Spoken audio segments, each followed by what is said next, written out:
Quisiera como dar a conocer algunos elementos fundamentales que se trabajó en el proyecto de comedores comunitarios que hacía parte del programa de seguridad alimentaria y nutricional y que corresponde hoy a una política pública sobre seguridad alimentaria e inclusive con la temática de poder lograr llegar a la soberanía alimentaria. Trabajé como el coordinador distrital de Bogotá en el tema de comedores comunitarios, trabajando todos los elementos de inclusión social. Y eso es como lo que me gustaría como trabajar un poco. A través de un gobierno en su primer programa de 4 años que se llamó Bogotá sin indiferencia, donde su núcleo principal y su eje principal para mostrar fue el llegar a una alternativa del derecho a no padecer de hambre, que posteriormente se consolida eso en el Congreso de la República, trabajando una ley y llevándolo al derecho a no padecer de hambre, que es algo interesante.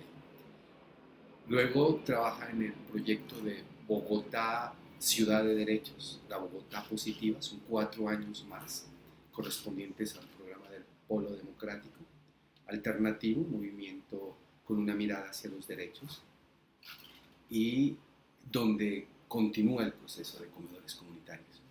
Y otros 4 años más en el nuevo gobierno de Bogotá Humana en el tema de las brechas, lo que corresponde a brechas, y también en la estrategia de la inclusión social. Es decir, que se convierte en una política pública y todavía hoy hace parte de un programa muy fuerte que lleva implícito ya en algunas transformaciones de la inclusión social. Como coordinador distrital de inclusión social me corresponde trabajar la estrategia y la cual la fue consolidando de la siguiente manera. El primer elemento para la inclusión social es el trabajo sobre hábitos de vida saludable. Y el tema de hábitos de vida saludable hay que tomarlo el tema de ciclos de vida, que son diferentes y que hay que trabajar frente a eso. El segundo elemento que se tomó fue el derechos y ciudadanía, entre paréntesis, la conformación de una escuela política. El tercero, la familia y el fortalecimiento de las organizaciones sociales. Familia y familias, no hay una sola familia. El cuarto eje, productividad y generación de ingreso, teniendo como base la mirada de una organización familiar o tipos de organizaciones. El quinto, referenciación a servicios sociales, teniendo en cuenta los sectores. El sexto corresponde a la caracterización de las personas que llegan a comedores comunitarios y de las organizaciones familiares y también de sus viviendas que corresponden a estas personas. El séptimo, pactos de corresponsabilidad para darle seguridad sustentable y sostenible económicamente al comedor. Y posterior, el tema de tejido social y redes sociales, trabajando también estos elementos. Frente a eso, entonces, para el primer caso, el tema de hábitos de vida saludable, les decía que es importante asumir el tema de ciclos de vida. Es diferente trabajar estandarizadamente cuando hay una distribución y el hábito de vida saludable en los niños y niñas es importante, es decir, una mirada desde la infancia, desde la juventud, trabajar con hábitos de vida saludable para la juventud, como desde la adultez y desde la vejez o el adulto mayor. Es decir, que aquí hicimos una serie de cartillas y una mirada. Personas, mujeres y hombres son diferentes. Entonces, una mujer en estado de lactancia, en estado de gestación, o con su hijo, su niñita que ha nacido, tiene unos tipos de vida, de hábitos de vida saludables diferentes. Igual a los niños, donde hay que trabajar muchísimo el tema de calorías, proteínas, el lavado de las manos y todo el tema de alimentación. El caso de los adultos mayores, viejos y viejas, también es importante asumirlo por el tema del cuidado en la alimentación, porque de ello prevenirá sus dolencias, sus enfermedades. El caso de la adultez es el caso del trabajo y ahí hay que tener unos criterios de alimentación muy diferenciados y que toma a su vez esos elementos.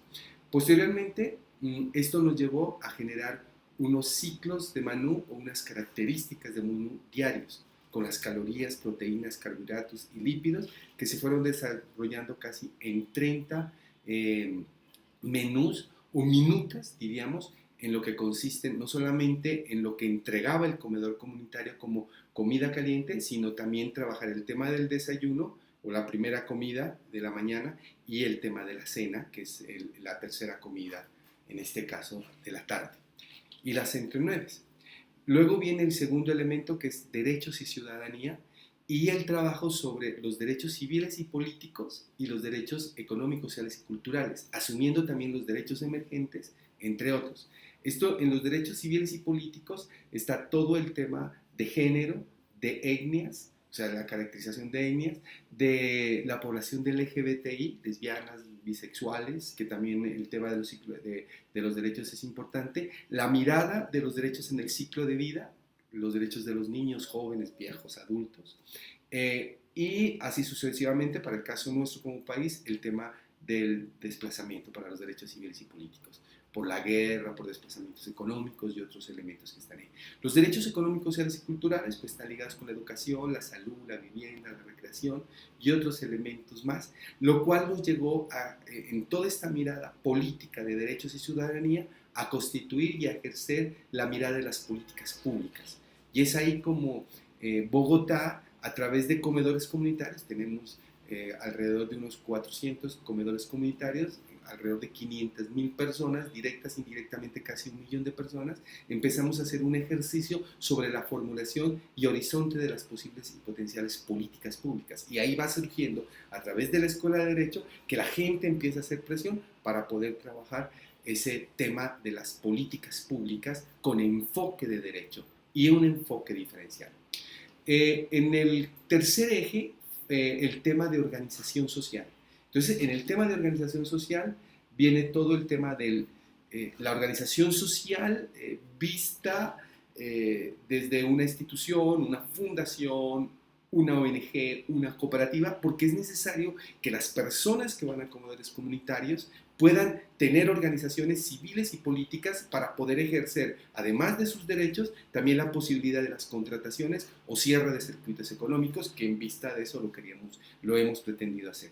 El tema del control social a través de las vedurías, y es decir, que son los comedores comunitarios donde está no solamente el derecho a la alimentación, sino que la alimentación alrededor de la mesa se pueden transmitir otros elementos de control social y otros elementos de organizaciones sociales. Es decir, que el control social es importante a través de eso, o sea, cómo va la minuta, cómo va el alimento, pero cómo va el derecho a la educación, cómo va el derecho a la vivienda, y es decir, que pueden establecerse de ahí elementos de veeduría. El cuarto eje, productividad y generación de ingresos, y todo lo que tiene que ver con la mirada de las economías sociales. Entonces es necesario la constitución de la organización social y luego tener una perspectiva de una economía social. Cierre de circuitos económicos, el desarrollo empresarial y todo el tema de la productividad. Es decir, que el comedor comunitario se vuelve un foco donde las personas pueden encontrar perspectivas productivas y oportunidades económicas que surjan desde las bases. Ejemplo de ello, las huertas, los jardines donde se pueden sembrar, los cierres de circuitos económicos, el análisis de cuántas toneladas de comida puede llegar a un comedor comunitario, pero a través de otros elementos, cómo permitir la sostenibilidad y la seguridad posterior. Es decir, la constitución de organizaciones de economías de base. Economías no solamente de subsistencia, sino economías de base que le permitan asegurar un derecho que es importante, que surge aquí, el derecho a la seguridad económica. Y con ello entramos también a polarizar y a construir el derecho a la seguridad económica, es decir, que la gente pueda llegar hacia el final del mes y pueda tener por parte del Estado, reconocimiento del distrito, ese derecho a la seguridad económica, el caso de las economías del cuidado, el caso de las bonificaciones y otros elementos que se establecen. En el quinto lugar, como eje del quinto, tenemos la referenciación a servicios sociales. Si el comedor comunitario se convierte en un lugar de foco, podemos trabajar con los sectores o con las secretarías posteriores. es decir, educación, salud, vivienda, recreación, alimentación. En el caso de Bogotá son 12 sectores. Y esos 12 sectores podemos hacer referenciación, hacer mapeos y poder constituir un directorio donde la gente que llega al comedor comunitario, como la gente indirectamente que llega al comedor comunitario, puede ejercer su ciudadanía, sus derechos, su participación a través de los diferentes sectores. Esto me permite llevar a un tema de responsabilidad y pactos de corresponsabilidad que luego me permitiré hablar un poco sobre eso. El sexto eje es el fundamental, la caracterización de estas organizaciones, de estas familias, de estas personas que llegan ahí, para cual hacemos una mirada de indicadores de pobreza, privación y desigualdad. No todos los que van al comedor comunitario son iguales, no todos son pobres en las mismas condiciones, hay unos que están mucho más lejos, más cerca, es decir, que la pobreza es desigual. Para ello, entonces, trabajamos todo una aplicación de indicadores indicadores de desigualdad y trabajamos todos los indicadores ligados al tema de indicadores como indicadores de aditividad, de proporción, de incidencia, de intensidad, de severidad, y para ello C, Foster y Tail nos sirvieron muchísimo a través de un software que también hemos constituido ahí. Pero también el cierre de circuitos económicos. Si yo aprendo a caracterizar, a poder mirar cuántas organizaciones, cuántas familias, cuántas viviendas arropan el comedor comunitario, yo también puedo establecer por niveles de consumo, de gastos, qué productos llegan a sus hogares, a sus casas, pero también no solamente al comedor comunitario, sino también al...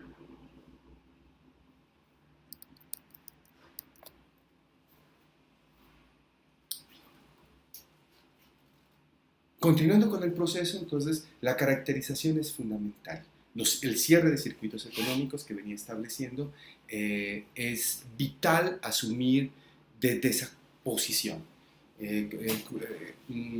Las personas que van al comedor comunitario son potencialmente consumidoras, potencialmente productoras, mano de obra para el sistema, potencialmente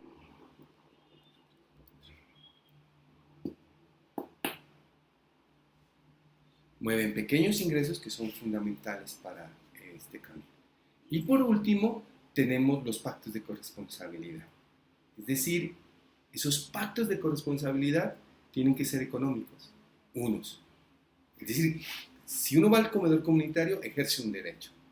O sea, no se puede vender comida, pero sí se pueden hacer pequeñas alternativas para que la gente empiece a ser depositante de algunos ingresos, con la potencialidad de que uno va cerrando con pequeñas monedas que ellos van participando diariamente en un tema de ahorro y podemos ver que al año uno puede tener unas cifras considerables que los puede utilizar para apalancar proyectos, para apalancar decisiones de actividades sociales y que pueden ayudar a eso. Eso es uno de los pactos de sostenibilidad.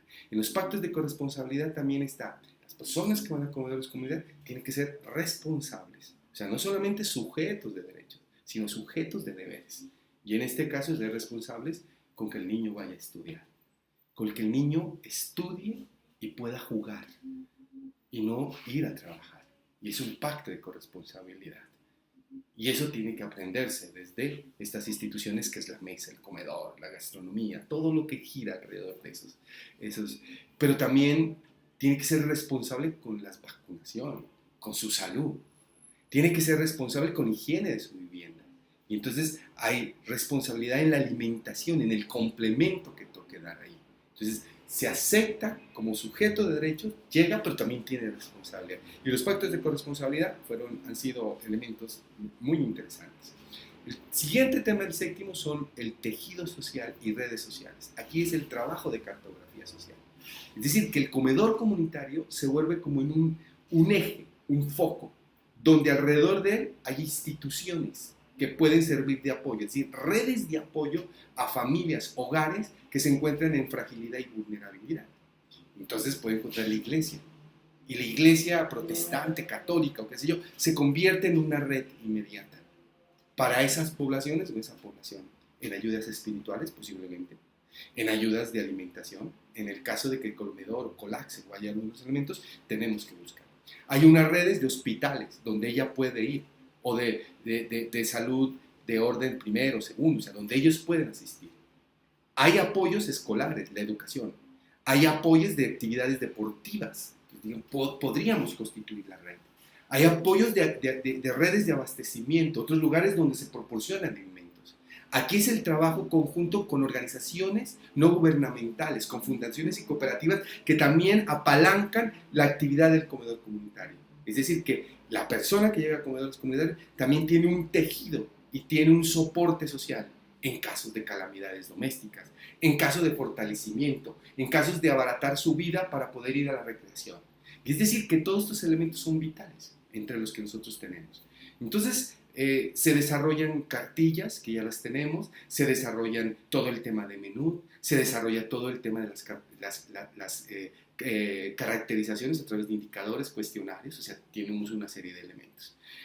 Es importante, nos dio un reconocimiento, no solamente por el Banco Mundial, sino reconocimiento a la sociedad para poder llevar a 4 a 3 periodos. La escuela política es fundamental. El tema de hábitos de vida saludables, solamente con el simple hecho de lavarse las manos, yo puedo evitar enfermedades potenciales y posibles. El hecho de tener una cartografía social y de redes y constituir redes, yo puedo tener más elementos de apoyo y sentirme que no estoy solo o sola. Hay mucha gente que vive muy sola. La pobreza genera muchos esos. Y ser pobre solo o tener sus hijos y no tener redes, y hijos menores o mayores, y esto es importante en la caracterización. No es igual ser pobre con niños que con viejos o con jóvenes. Son diferentes y eso tiene que haber caracterizaciones frente a eso. Es necesario que la gente pueda interpretarse como sujeto y para eso está la escuela política. Es necesario que podamos cerrar circuitos económicos porque los pobres manejan muchísimo dinero. No solo, sino en conjunto. Si los pobres pudieran colocar la fábrica de tortillas o podrían llegar y decir los minutos a celular, si todos se sumaran esos, son impresionantes. Si los pobres no hicieran uso solamente de las tarjetas débito de ahorro, seguramente que el sistema financiero colapsaría porque el proceso administrativo se mantiene de esos elementos, los valores agregados. Y este es a grosso modo pues, el trabajo que nosotros mostramos a través de la inclusión social. Muchas gracias.